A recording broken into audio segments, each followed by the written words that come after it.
Bonjour les amis, allez, je vais vous partager la bonne semence et le petit message de Passe-le-Mot d'aujourd'hui. On est le dimanche... non, c'était hier, le dimanche 9 juillet 2023. Ô Dieu, tu es mon Dieu, psaume 63, 2.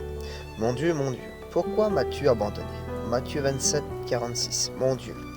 Ces deux mots forment une expression que l'on entend souvent. Que signifie-il? Quel est le sens pour moi? Est-ce véritablement un appel au Dieu suprême face à un malheur ou un problème qui nous dépasse? Dieu divin?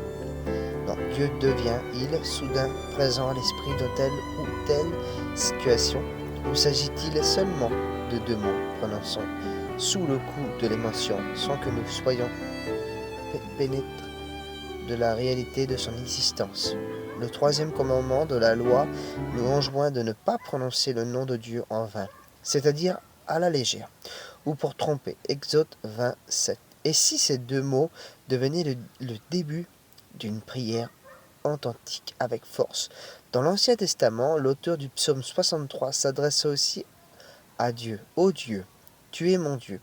Je te recherche au point du jour. Même mon âme a soif de toi. Dieu était son Dieu personnel, celui qui possédait par la foi, celui dont il ne connaissait la grandeur infinie, auquel il pouvait néanmoins s'adresser si librement de tout son cœur.